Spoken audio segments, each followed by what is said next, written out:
videoizing how my garden soil is interacting with all this cold, rainy weather. Lots of rain, 4 or 5 inches of rain over, I don't know, 4 or 5 days. Been cold in the low 50s mostly, 40s at high 40s at night, and those are cold enough conditions that would slow down growth, and definitely more than enough rain to saturate and maybe even over saturate soil in a garden. Except for I've got this really high carbon content soil because of all the sawdust and the wood shavings and the wood chips that I incorporated into my aerobic composting. This is a bed here that hasn't received any of that compost for quite a few years. Probably the last time I put a lot here to make a difference, probably an inch covering the topsoil, maybe 3-4 years ago. So although this isn't what I really want to get at, it'll be a good comparison to some of the soil that I have a lot more carbon in. And also I recently worked this up because I was mound layering captivator gooseberries, and I just recently, during this rainy stretch, there was a couple hours where it didn't rain, and I actually dug them up and broke them apart. Each of these represents one of the branches that came off of that multi-stemmed captivator that had grew roots. So now I got maybe 9 or 10 of them in the bed here now. I'm nursing them for a final transplant when they're larger. Maybe the end of next year, another year in this bed. But although this isn't exactly what I want to show in this video, this will be a good comparison. So, or something to compare it to. So here's the soil right here. Get that camera to focus. You can see it's all crumbly. Definitely doesn't look like it's waterlogged. Even though I hadn't added any of that high carbon compost for years, it's still persisting in the soil. Okay, let's go and check out in my composting area where we have very fresh high carbon compost included in the soil. Alright, this is a bed in my composting area. Some of you may recognize it from past videos this year that I've made. I've got a playlist starting from when I first started the composting effort all the way through the year. These I got carrots, radishes, and leeks growing here in this bed all together. But we'll come here to the end where I've been doing some harvesting. Actually, I had a lot of squash in here, so the squash plants kept the area shaded right here at the end of the bed. And we don't have plants here growing. I also have some sand here. This sand is where I planted the carrot seeds. Right in here. And carrots are growing off towards the north. But I'll go ahead and I'll grab some of this soil here and we'll bring it up to the camera. Look at it. Yeah, it's like it's almost dry. Feels like dry. It's totally dry. If you look really close, you can see some of the wood shavings are still whole in that compost. Let's go down a little deeper.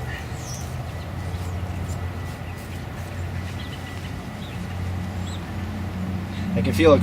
It's hard right here. The surface was hard where I was doing a lot of walking around the pile and flipping it.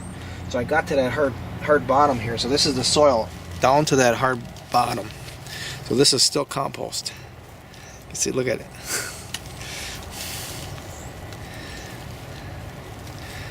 That's what you want.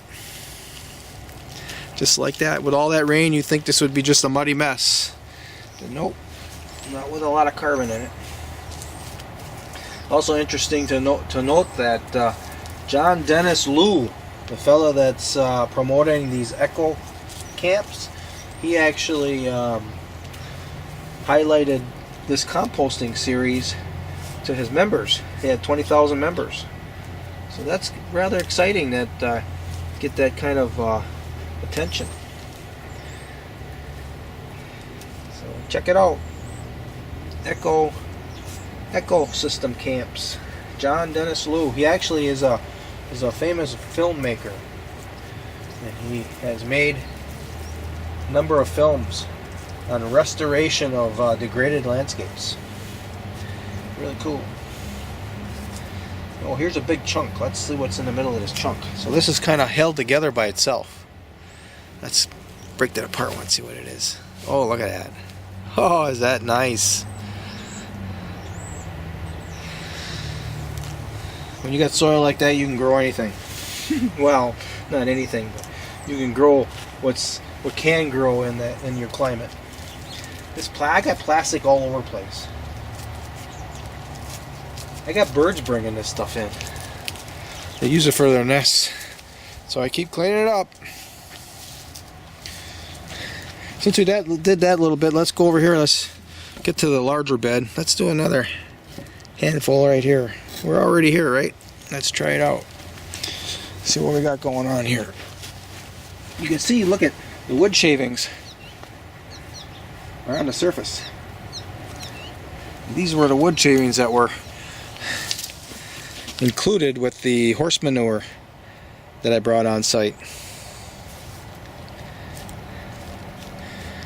These wood shavings, when I first established these beds right after I finished composting, I think they actually kept the slugs off for a while. But now the slugs have learned to negotiate it. It's not about getting rid of the pests, because you can't. It's about slowing them down. Oops, there's part of my trellis is falling down. Oh, gotta be careful. So let's sweep some of the stuff away.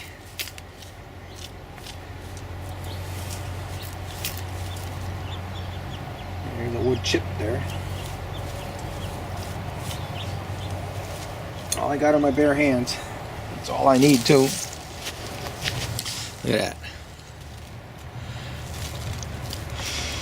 The wood shavings in the soil, they're barely perceptible. You can see kind of remnants of them. So soil life is breaking that apart. It's like I talked about in the initial video to the composting series. The most important element in soil is carbon. And all the elements beyond that are also necessary, but without carbon you aren't going to grow really much. So you need carbon. To give you an idea of the pyramid of elements, you got carbon at the top, and then the next three would be NPK, nitrogen, potassium, and phosphates, or the other way around, or phosphates, potassium, and below that would be like calcium and iron and magnesium and zinc. Below that there are another 20 some trace minerals, and below that there's like 50 some subtrace minerals. So you have that pyramid of elements, and again, carbon is right at the top. And of course, we probably have, and I got to be careful how I talk about how this carbon cycle is working, because some people just shut right off when you say there's too much carbon in the atmosphere right now. And what does too much mean? I don't know. Maybe too much for maybe agriculture to grow sometime in the near future. I don't know. Nobody really knows, but that chance is increasing, I think, that there's too much carbon in the atmosphere. And one of the reasons why is because agriculture is plowing this stuff up and using up the carbon, and as they use up the carbon in the soil, it's going in the atmosphere. Not only through the mechanization and the burning of fossil fuels, but also because they're taking it out of the soil and it's going someplace. So why not begin to work towards getting the carbon out of the atmosphere and back into the soil so that we can grow more healthy food? Okay, that works out. I think that's an important video right here. Soon I'm going to be taking this all apart. It'll be the end of the video series. It'll probably be the day or two right before everything totally freezes up for the winter. And that'll be a wrap. Otherwise, this video will be included into the playlist. So, thanks a lot for watching. If you made it this far, Thank you very much. Doubling. There we go.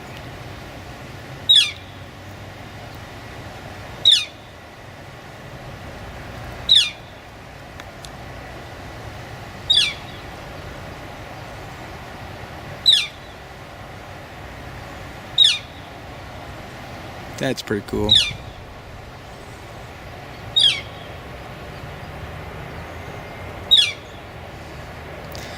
I'm attracting all types of different birds to my permaculture design backyard. You can see. Oh, now we got lost our focus, so that's it. You guys shut it off and turn it back on and get it to refocus.